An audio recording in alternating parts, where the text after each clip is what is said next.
సదాశివసమారంభాం వ్యాసశంకరమధ్యమాం అస్మదాచార్యపర్యంతాం వందే గురుపరంపరాం. జ్యోతిషాస్త్రాన్ని భావితరాల వారికి ప్రసాదించిన ఋషుల యొక్క పాదపద్మాలకి నమస్కారం చేసుకుంటూ, అలాగే నాకు ఈ జ్యోతిష విద్యను నేర్పిన గురువర్యులు జ్యోతిష బ్రహ్మ కీర్తిశేషులు శ్రీ ఈరంకి సూర్యనారాయణ మూర్తి గారు, సూర్యశ్రీ దైవజ్ఞ గారి యొక్క పాదపద్మాలకి నమస్కారం చేసుకుంటూ, ఓం శ్రీ మహాగణాధిపతి నమః, శ్రీ గురుభ్యో నమః, హరి ఓం. వీక్షకులందరికీ నమస్కారం. వృషభ రాశి వారికి ఈ వారం సాధారణమైనటువంటి గ్రహస్థితి గోచరిస్తూ ఉన్నది. కొత్త సంవత్సరం ఇంగ్లీషు కాలమానం ప్రకారం ప్రారంభమయ్యేటువంటి ఈ వారంలో రాహు యొక్క అనుకూలత, కుజుని యొక్క అనుకూలత, చంద్రబలం, ఈ మూడు గ్రహాలు మాత్రమే ఈ రాశి వారికి అనుకూలంగా ఉన్నాయి. వక్రించినటువంటి గురుగ్రహం కానివ్వండి, లేదా అష్టమంలో ఉన్నటువంటి రవి కానివ్వండి, బుధుడు కానివ్వండి కొంత ప్రతికూలంగా ఉన్నారు. కంటక స్థానంలో ఉన్నటువంటి శనేశ్వరుడు, అలాగే శుక్రగ్రహము కూడా ఈ రాశి వారికి కొంత ప్రతికూలంగా ఉన్న కారణం చేత కేవలం రాహు అలాగే కుజ చంద్రుల యొక్క బలం మీదనే ఆధారపడాలి. అయినప్పటికీ కూడా రెండు బలమైనటువంటి గ్రహ సంపత్తులు, రాహు కానీ కుజుడు కానీ యోగిస్తూ ఉండడం, ప్రత్యేకించి వారం చివరిలో చంద్రబలం రావడం వల్ల కొత్త సంవత్సరం ప్రారంభమైన తర్వాత నుండే, అనగా దాదాపుగా బుధ గురు శుక్రవారాల్లో ఈ రాశి వారికి గ్రహస్థితి బాగుంటుంది. ఈ వారంలో ప్రత్యేకించి కొన్ని మానసికమైనటువంటి సంఘర్షణలు ఉండడానికి ఆస్కారం ఉంటుంది.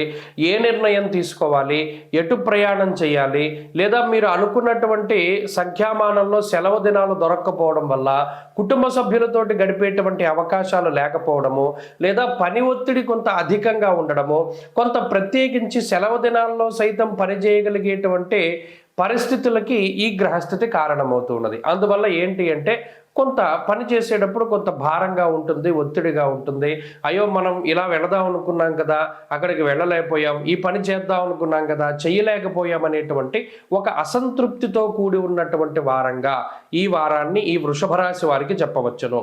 ప్రత్యేకించి ఆర్థిక లోపము కానీ, అయితే ఆర్థిక ఇబ్బందులు కానీ, అనారోగ్య సమస్యలు కానీ ఈ రాశి వారిని బాధించవు. అయినప్పటికీ కూడా ప్రత్యేకించి శారీరక శ్రమ అనేటువంటిది కొంత ఎక్కువగా ఉంటుంది.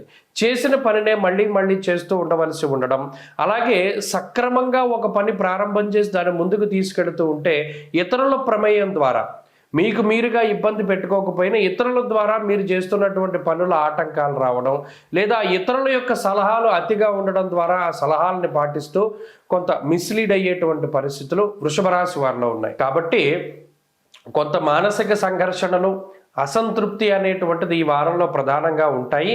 మిగతా పరిస్థితులు బాగున్నాయి. అనగా వృత్తి ఉద్యోగాల్లో ఎదుగుదలకి సంబంధించినటువంటి విషయాలు, కుటుంబ ఆర్థిక వ్యవస్థకి సంబంధించినటువంటి విషయాలు, కుటుంబ సభ్యులతో ఉండేటువంటి సాన్నిహిత్యం తాలూకు విషయాలు, ఇవన్నీ కూడా గత వారంతో పోల్చుకుంటే మెరుగుపడేటువంటి అవకాశాలు ఉన్నాయి. అలాగే జీవిత భాగస్వామి, సంతానానికి సంబంధించినటువంటి ఆరోగ్య పరిస్థితులు మెరుగుపడుతూ ఉంటాయి. అంతేకాకుండా ఏదైతే మీరు కుటుంబం కోసం ఇది మనం చెయ్యాలి అని దృఢమైనటువంటి సంకల్పం పెట్టుకున్నారో అది కుటుంబ సభ్యుల కోసం మీరు కష్టపడి చేయగలుగుతారో, వారు చక్కగా మీరు చేసినటువంటి పని వల్ల సంతోషంగా ఆనందంగా ఉండగలుగుతారు. కాబట్టి వృషభ రాశి వారు ఈ వారంలో మరింత అనుకూలమైనటువంటి ఫలితాలని సాధించడానికై ఎక్కువగా దక్షిణామూర్తి యొక్క ఆరాధన చేస్తూ ఉండడం చెప్పదగినటువంటి సూచన. ఈ వారంలో కలిసి వచ్చేటువంటి రోజు మంగళవారంగా చెప్పవచ్చును. అదృష్ట సంఖ్య 1, అదృష్ట వర్ణము లేత ఎరుపు రంగు. తదుపరి మిథున రాశి.